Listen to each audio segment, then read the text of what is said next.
Are you here? Really, really here? Yes, you. Tuned into episode number 1083 of The Paul Leslie Hour. Welcome. Hey, today we've got a returning guest, the great author, Lee Smith. Now, Lee's got a new book coming out. It's called The China Matrix. It'll be on bookshelves everywhere October 21st this year. Published by Center Street.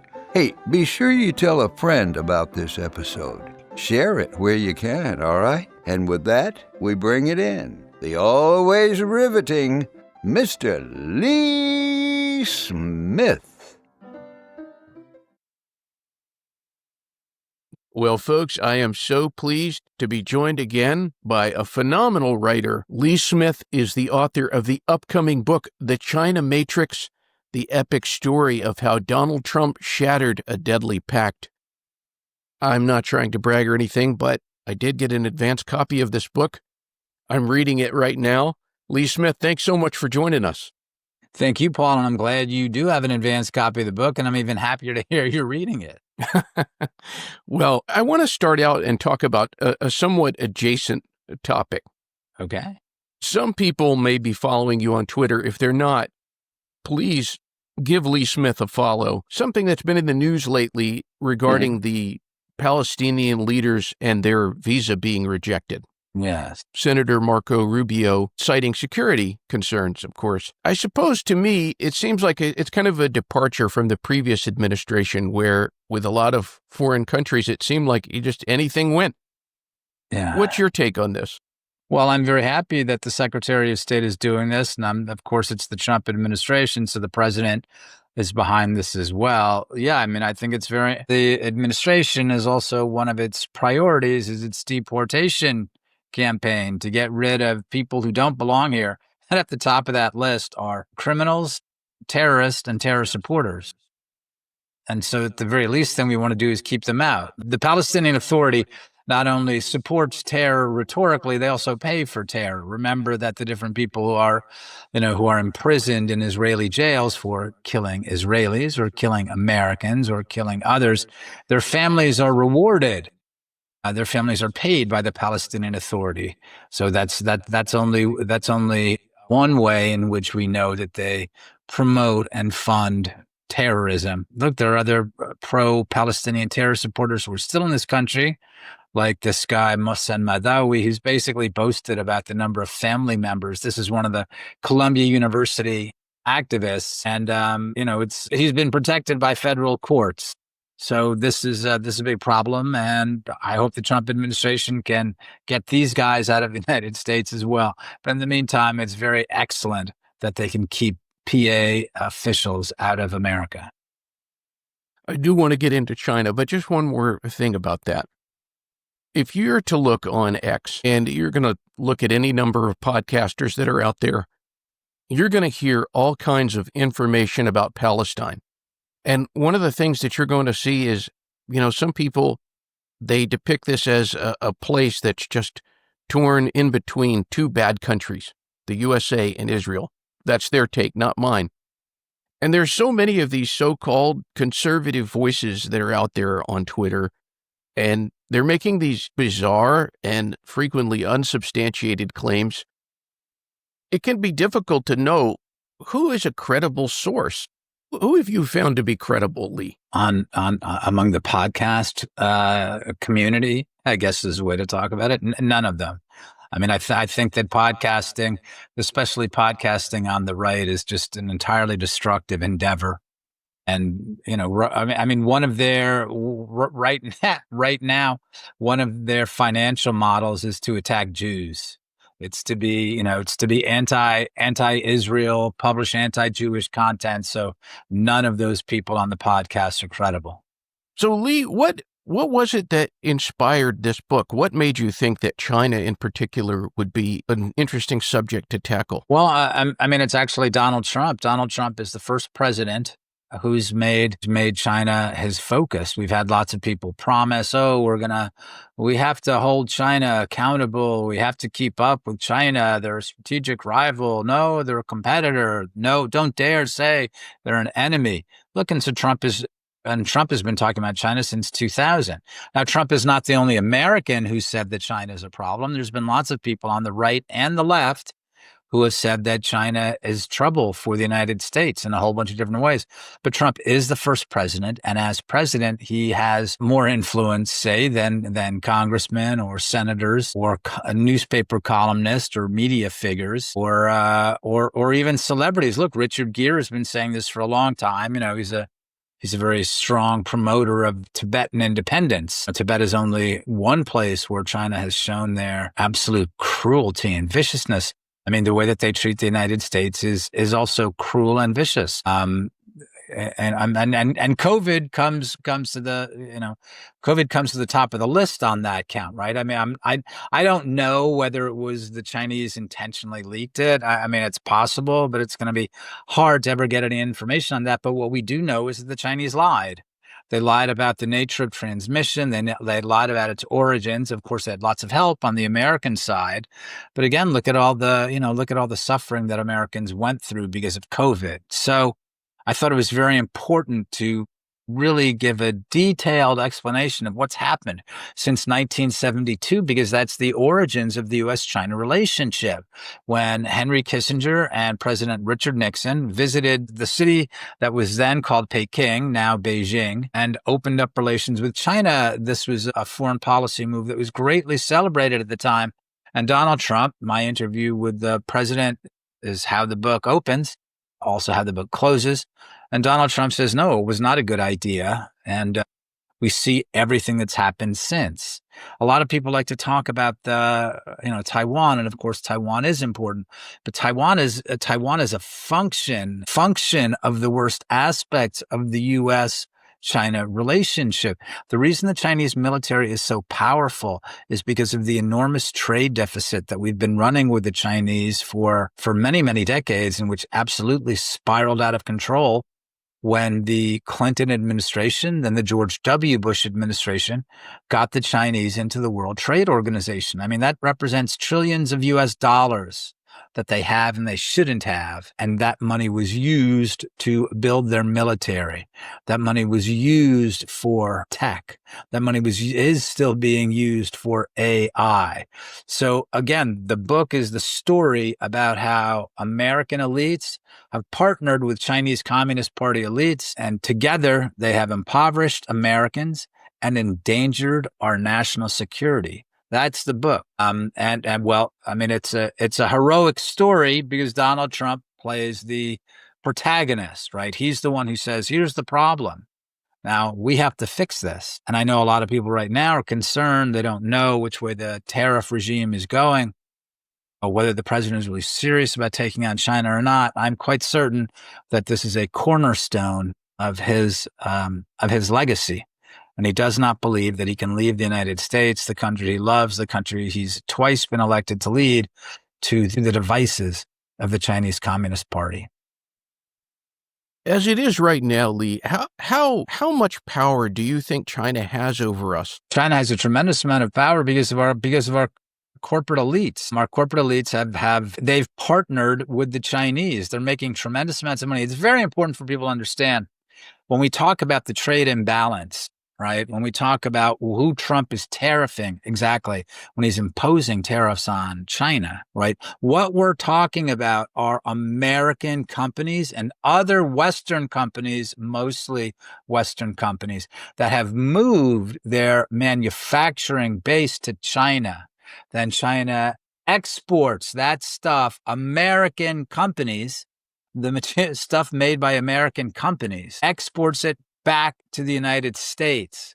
So when Donald Trump is saying we're tariffing these Chinese goods, right, it's also meant to punish American companies that have left America and they are instead helping enrich China. So the Chinese have an awful lot of control. Another way in which the Chinese have control is that they've cornered a number of different strategic industries, including, as we saw during COVID, they've cornered the pharmaceutical market. So China exerts an extraordinary amount of control over our U.S. corporate and political elites.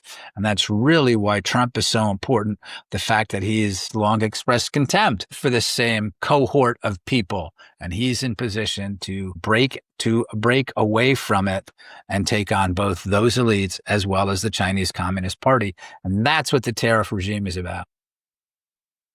I love the way the book lays out these different quotes from Trump. Like at the beginning, when he's talking about Kissinger, there's some foreshadowing that makes you want to turn the page. I hope everybody gets a copy of the book, The China Matrix. Thanks. But I'm hoping you can tell us about this character, the late Henry Kissinger, and his part in the China Matrix. Yeah. Well, Kissinger is really actually, Trump is the protagonist, the pro-America hero, and Henry Kissinger, unfortunately, is the antagonist, because it's really Henry Kissinger, not just with his opening to China 1972, but he was really the protector of this very destructive relationship, destructive for the United States. He appears again and again throughout the book to protect the relationship with China, again, which is hugely destructive for middle-class Americans, but it benefited elites and it benefited Beijing. Look, but it wasn't just what Kissinger was doing in Washington. Kissinger also managed to curate the history of this relationship by the number of fellowships around Washington regarding U.S.-China relations, the chairs, the different institutions throughout Washington. So Kissinger and Kissinger's followers have really curated the history of this relationship. So the reason it's so hard for so many, among other reasons, it's very hard for people to get a clear look at what this relationship really means is because Kissinger and Kissinger clones have cornered the market on explaining what this relationship is like. The people who get in the press, right? The people who teach courses. These are so many of them come out of Kissinger's fold. Remember that Kissinger wasn't just a policymaker, wasn't just a famous statesman. Kissinger was also a businessman. He ran a consultancy, Kissinger and Associates, and the preponderance of their business was with the Chinese, opening doors in Beijing with the communist government for American businessmen. What was the deal? The deal was the Chinese would let you come in and do business. They would limit how you would do business on condition that you would lobby for China and Chinese interests back not only in Washington, but in state houses throughout the country. So Kissinger is really, he's the embodiment of the U.S.-China relationship. My case is that this relationship has not benefited the United States at all. It's been extremely corrosive, extremely disgusting. And I really think that COVID kind of represents, COVID is a metaphor for what the relationship with the Chinese Communist Party has done to America, and that is it poisoned us. It's made us sick. So that's the epic account right there of the U.S.-China relationship and the melding of our two elites, American elites and Chinese Communist Party elites. And that's the China Matrix. Well, in this epic story, the China Matrix, was there something that you uncovered through your research, your investigations, that was the most shocking to you? No, we know. Well, I'll tell you the most shocking thing. There's a lot of stuff in there that we kind of have an idea about. I mean, I'll tell you one thing, which I think is important that a lot of people will be surprised to discover. Look, there's a reason that the Chinese let Hunter Biden come in to do business. Everyone has pointed out the allegedly dirty business dealings that Hunter Biden and his father Joe had with Chinese Communist Party officials and businessmen. Look, there's a reason for that because of something that Joe Biden did when he was vice president of the United States. Joe Biden was the point man on this. He arranged for Chinese Communist Party companies to be listed on U.S. capital markets without having to follow U.S. law. I mean, American companies, other foreign companies have to follow these laws regarding disclosures and regarding transparency. but not the Chinese. So basically, the Chinese came and ripped off American investors on U.S. capital markets. So that's disgusting, and it's shocking. The most shocking thing, I'll tell you, it's right at the beginning of the relationship. It's the first thing. It's the meeting between Nixon and Mao and Zhou Enlai and Kissinger in February 1972. It's the very start of the relationship. And the transcript of that meeting is shocking because it's so disgusting. The way that the president of the United States is basically currying favor with this mad, disgusting, murderous dictator, Mao Zedong. It's repulsive. They're talking about young women, about how Kissinger uses women as part of foreign policy, and it's a joke. Right? They're joking about it. Mao and Zhou are leering. So yeah, the idea that somehow this was going to be an important relationship for the United States, and you look at the conversations, the way the actual conversation went down, it's shocking to see an American president speak like that, especially with a murderous dictator like Mao. Kissinger and Nixon are talking about the important things that Mao has done. He's a poet. He's a philosopher. He was a disgusting, murderous pig. So that in itself is extraordinarily shocking because I've asked around. Most people have never read that transcript, but it's there. It's there for anyone to read, but no one will pay attention to it because of the nature of this relationship and how it's been protected by our political and corporate establishment. So I shine a light on that. I hope people understand if that's how the relationship started, it wasn't going to get better. It could only get worse, and it did. Everybody, keep your eyes and ears open. The China Matrix, it's going to be out October 1st. That's right? I believe that's correct. All right. Well, folks, please pick up this book. And Lee Smith, any closing words for our viewers and listeners out there? Well, I have to say, Paul, since I first appeared on your show, since you first came over to my house, our home in your neighborhood, I've been following your show, and I was especially moved by your recent conversation with Gay Talese, who's long been a hero of mine. And actually, I used to work in a magazine, and Gay contributed there a little bit. This was GQ back in the 1990s, and so I met Gay. He's a great hero. I knew his daughters. His daughters are lovely. His wife, Nan. So that interview was so moving. And it just reminded me of a very special time in my life, a very special time in American journalism. So I just want to commend you for all of your great work. And I'm sure that your audience appreciates the different, the wonderful stories that you're able to provide for them. So, Paul, thank you for inviting me on here today, but also thank you for all the excellent stuff you're doing. Really, again, the Gay Talese interview, I was so moved by that. It made me very emotional. Thanks for it. Thank you for those very kind words. I really appreciate it. And that makes me think. I just got to ask this very quick question. Your all-time favorite Sinatra song? You have to be a Sinatra fan. Oh, yeah, I'm a huge Sinatra fan. How did I know that? Well, I don't know. I'm trying to think the ones that go through my head most often. Luck Be a Lady. That's a big one. A Very Good Year. The ones that I could that I'm not crazy about are the ones that are kind of more that unfortunately you hear more often. Whether it's New York, which is fine, but not as great as some of the real classics. My Way, fine, but not as big as some of the really moving songs. One song I always think of Sinatra in terms of painting a picture of a fading Americana is There Used to Be a Ballpark. I'll have to listen to that. That's great. I'll have to listen to that again. I'll look for it this afternoon. It'll pull at your heartstrings. Lee Smith, I know you're a wordsmith, so you've got to get back at it. Thank you so much for spending time with us. It's such a pleasure. Paul, thank you so much. All right, sir. Until next time.